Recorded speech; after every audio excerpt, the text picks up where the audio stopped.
Welcome Z-Tenders to this edition of In the Crease with Ztending. I'm your host, Coach Z, and in this edition we're going to talk about communication with your D. We're going to break down a video of Shooter's Illusion, and we're also going to go around the rink and see what Z-Tenders are thankful for. But first, let's go to Z-Tending in the news. We have a couple first shutouts this past weekend. We have Sydney Devine, who had first shutout ever. Also, Steve Glick got his first shutout ever. And they also won the Thanksgiving tournament for the Generals. Sean Joyce gets another shutout with 12 saves. And Josh Newman and the Chiefs win their Thanksgiving tournament against New Jersey Devils. Josh Newman recorded 2 shutouts along the way in that journey. Trevor Babin and a judge win their middle school tournament as well. As you know, this month is known as Movember, where hockey players have been growing their mows and also non-hockey players as well. But let's take a look at some of the mows that have been showing up around the rink near you.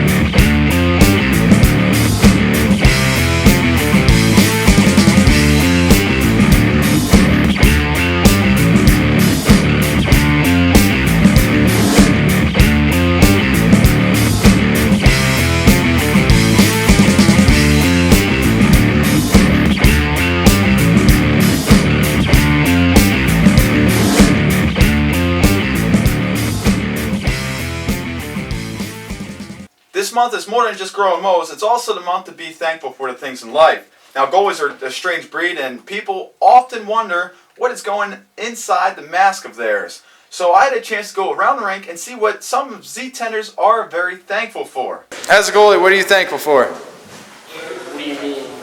Well, as like being a goaltender, what are you most thankful for? I guess my stick. Your stick, why? Because now that I'm screwed. Anything else? No, that's pretty much it. All right, thanks, bud. Is it recording? Yes. Hey, I'm Kevin Gulmer. As a goaltender, I'm most thankful for Coach John Ztending. As a goalie, what are you thankful for? My helmet. Why?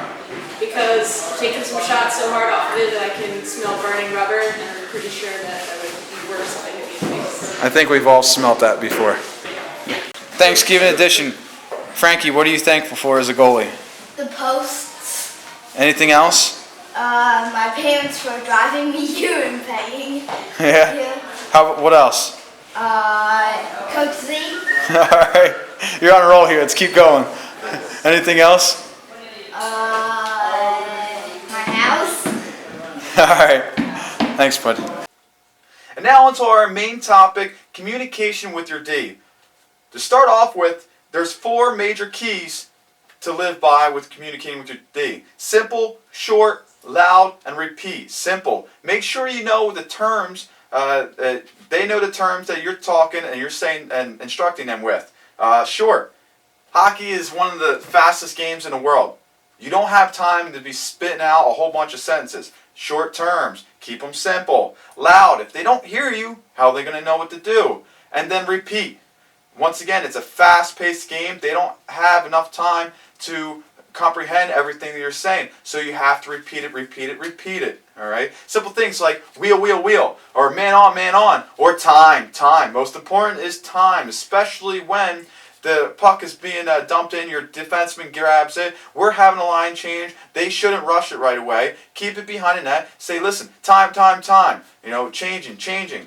Okay, or if the other team is changing and we have an opportunity to do a stretch pass, meaning our player is all the way at the far blue line, then yell stretch, and they should know that means turn and fire it up the boards on the far side of the benches to that stretched winger. And be positive. Do not blame your defense for everything, because then once you let it go, guess who they're going to blame? And then everybody's going to be negative and not going to be playing to the best abilities. I had a chance to have a couple call-ins from our Z-Tenders, and let's see what they came up with. So, okay, we have Forrest Hines here. What level do you currently play at? I play midget 16 AA. Okay, what team? The Delaware Junior Blue Hen. All right. What is most important about D communication? I find the thing that's most important with D communication is to be calm. When a goal goes in, tell your defense, hey, you can do this. Don't scream at them. Don't yell at them. Make sure it's all even field. Right. So to be, being positive and not, constantly harping on them and blaming them. Exactly. Okay. So, would you, so do you have a good relationship with them? And if you do, what are certain things that you do to help keep that relationship in good standards? I'd say I have a pretty good relationship with my D. I feel that practice is a really good time to keep your relationship with your D, especially on odd man rush drills. Just to tell your D, hey, I noticed you do this in games, or you should try this move to stay or cover this guy. You know what I mean? Right. So, all right. One last question. What are some terms that you use with them? Um,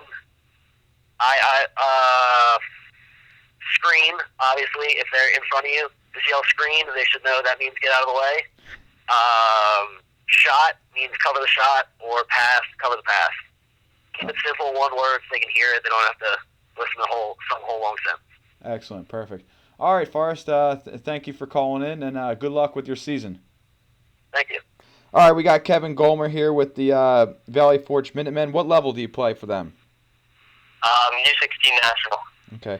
What is important to you about having good, proper D communication? I think it's vital for the success of defensive zone coverage. As a goaltender, you're like the only position to face up ice the entire game. So you're pretty much the defenseman's eyes and ears, and you need to communicate with them and let them know what's going on around them. Okay. Do you describe your relationship with your D good? And if it is, what are the things that you do to keep it good? And just little stuff like maybe pregame or during practice. What are the things that you do to have a good relationship with your defenseman?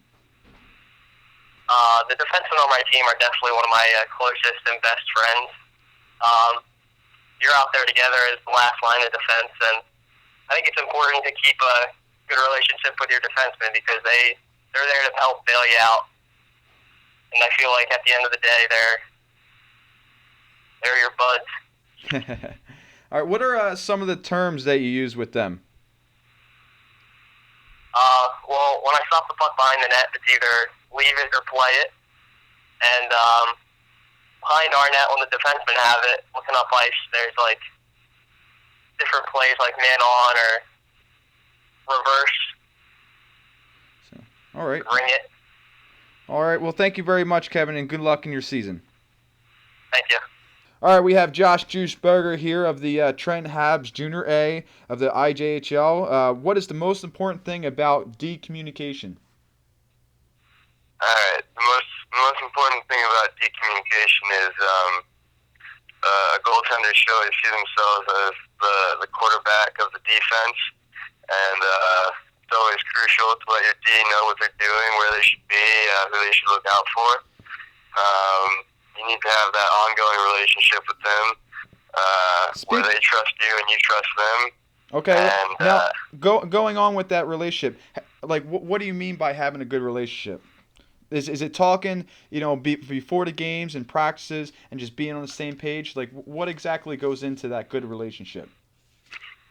Well, I think that a goaltender and their given set of two defensemen, or however many pairs you have, I think that they should always see themselves as a unit, no matter who's out there. Everyone should be working together to make sure that when the puck is in the defensive zone, they know where to break it out, and if you have forecheckers, you need to be able to set up your defensemen so that you don't get caught with a 2-on-1 or a backdoor pass. Just make life easier for yourself by letting your defensemen know where to be and basically what to look out for. All right, awesome. One last question. What are some terms that you use with them? Common terms I like to use are watch the slot, stay high between the hash marks, keep him outside on a 2-on-1 rush. I'm usually shouting out screen, and That seems to be a pretty common one for us goalies here, always being screened by our own D. oh yeah.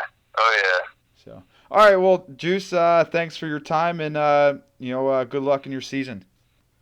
Thank you, Coach Z. Okay, we have here Joe Marshall on the phone. What level of hockey do you play? Junior B hockey, Okay, for what team?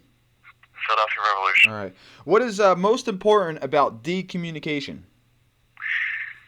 I feel the most important thing from decommunication would be to really let your guys know who's around them, and whether it be on the other team or their team, letting them know if they have a drop pass behind the net, or if they have a guy coming hard, or if they're about to receive a pass. You really just want to let them know what you see, because they can't always see everything. So you really want to let them know what's happening around them if they don't see it themselves. Okay, great. How do you describe your relationship with your defense? Is it good? And if it is, how do you work on that to keep it in good relationship? My relationship with the defenseman on the team is definitely really a strong relationship. I feel like they're the most important players on the ice, besides the goaltender, because they keep a lot of this stuff out of the net for you if you can't get to it, and it's just important to let them know what's happening, and to let them feel like you have their back, and really let them know that you're there behind them if anything gets past them. Okay. What are some terms that you use with your D? Just yelling drop, for a pass, a drop pass, or behind the net, cycle it back, man on, look up, heads up, stuff like that. Okay. All right. Thank you very much, Joe Marshall, and good luck in your season. No problem. Thanks a lot, C-Dunks. Okay, we're here with Trevor Babin. What level do you currently play at? Bantam AA. Why do you have to have good communication with your D? What do you think what benefits from it? If you don't have good communications, they can not watch a trailer coming down in the middle, or just watch back door when I yell it or something like that. Okay, all right. So it's pretty much just to have your back. Do you have a good relation with your D? Kinda. I would say yeah. Okay. What sort of terms do you use with them that they know? Well, before games in the locker room, I would tell them to, when I yell, watch the middle and watch the trailer and stuff, sometimes they would do it, and sometimes they wouldn't do it. But they're more aware of it because you obviously help them be aware by talking to them, right? Yeah. So, all right, Trevor, thank you for your time. All right, thank you. All right, thank you, Z-Tenders, for calling in. Just remember, as goalies, you have the best vantage point on the ice. You are the quarterback. You instruct your players what to do. Little things like if you're just settling down a puck for them and the defense is coming grab it, your eyes are out there watching the rest of the rink, seeing what attackers are coming on. So let them know what's going on. All right, let them know and tell them what to do. It'll help them make decisions much quicker and easier, because guess what? Their backs are turned to the rest of the play, so they can't see unless they have eyes on the back of their helmets, which I haven't seen that quite yet. And most important, be positive. Nobody likes a jerk.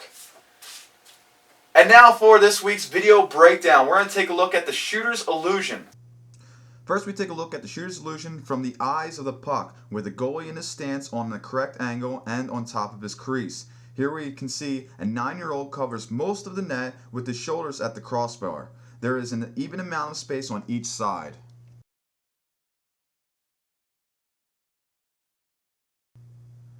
Now, we take a look at what the left-handed shooter sees. A whole lot of net on a glove side. So most likely, the shooter will shoot glove and score.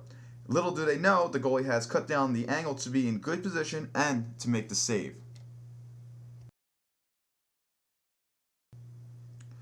What if you play the shooter's angle and not the puck? Well, the puck will be staring at a whole lot of net on the blocker's side.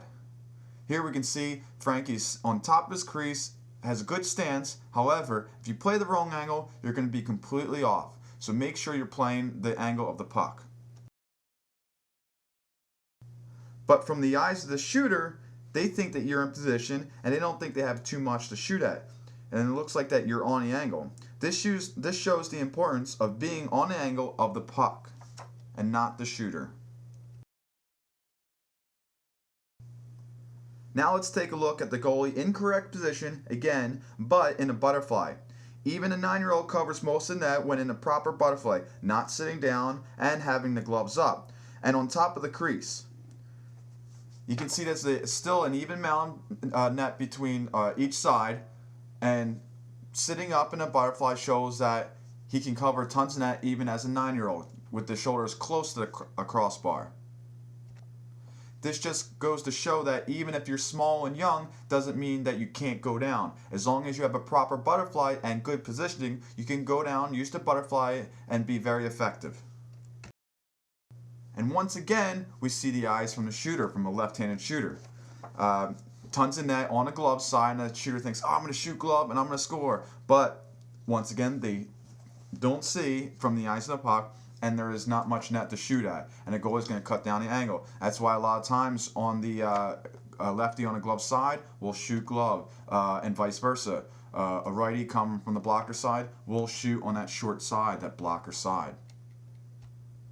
Now here's from the eyes of the puck with the goalie off position, taking the angle of the shooter. And we see tons and tons of net, and it looks like there's nothing glove side, but there's everything on a blocker side, just like being in position. This is where goalies go down and they play the wrong angle, and then coaches get upset. Don't go down, don't go down. It's not always going down. It's more or less the angle. So make sure it's very, very important for you to be on the angle of the puck. And here our last view from the shooter's illusion, from their point of view, with the goalie in their butterfly. Now keep in mind that the shooter is looking down the goalie, so it looks like that everything up top is covered.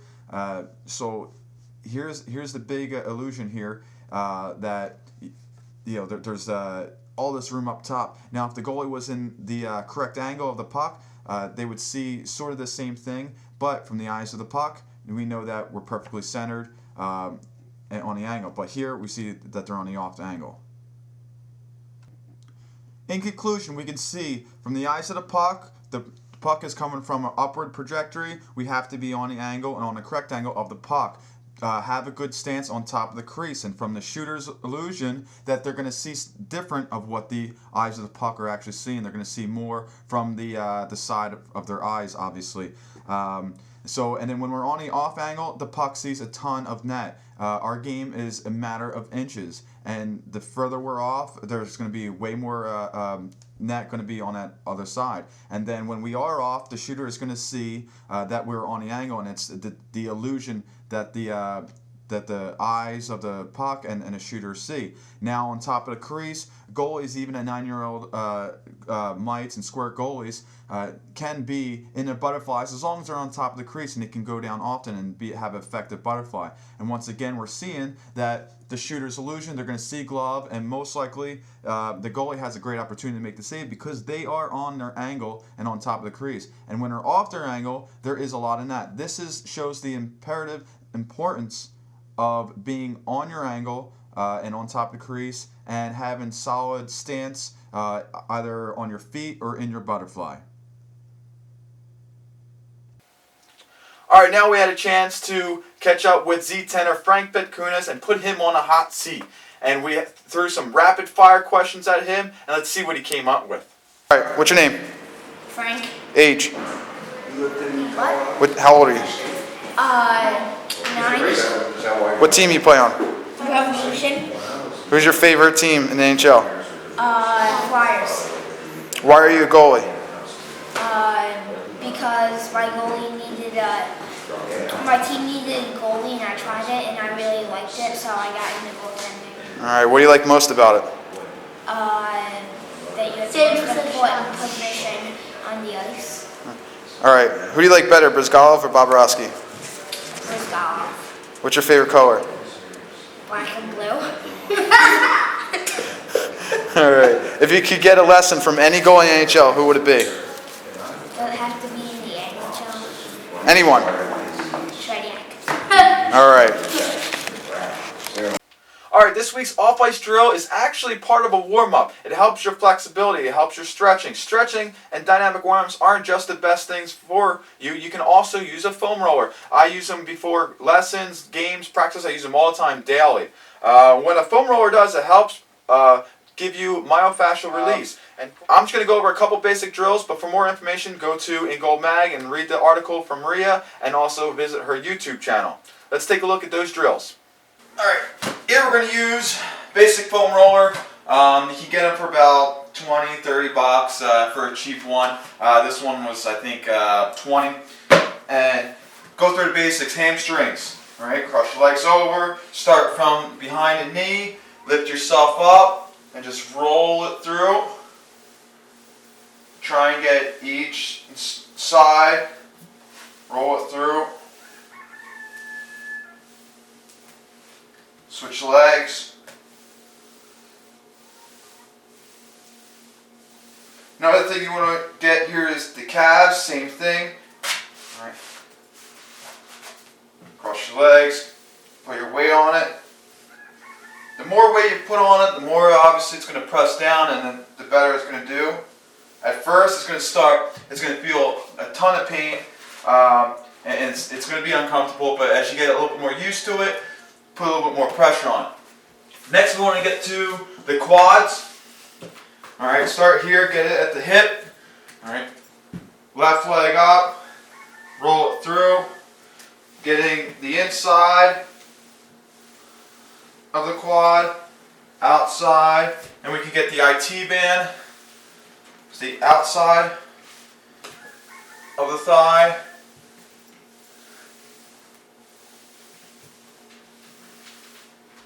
Same thing, both sides. Getting that thigh, right T-band.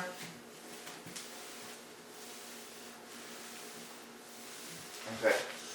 And one that is great for goaltenders here is the groin. So we're going to lay down. All right. Get the leg out. Start on your knee. All right. Roll it out.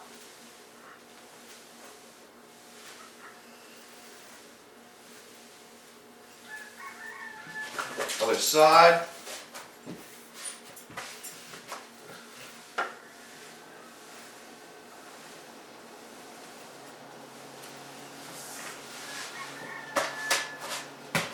That's the foam roller. One thing I want to go through is a pretty good stretch for goalies. Lie on your back. All right.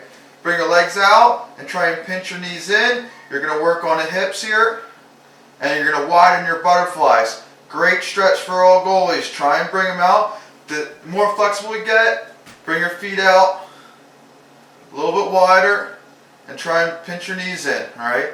You don't want to go too far out. All right. Make sure you're trying to keep your butt on the ground and back on the ground and stabilize yourself with your hands. All right. For more information on myofascial release, check out In Gold magazine.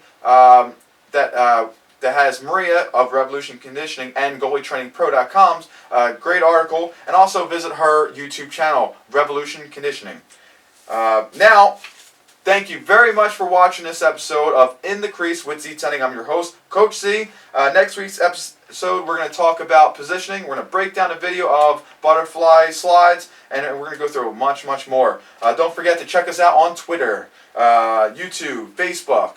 Check out our website, ztending.com. If you have questions, anything else, you want to talk to us, feel free to message us on any of those platforms. Also, send us an email. If you're interested in being in any of these episodes, email us at info@ztending.com. Also, check out our friends In Gold Mag and Revolution Conditioning. And don't forget, live, love, and learn hockey. Thank you. Bye.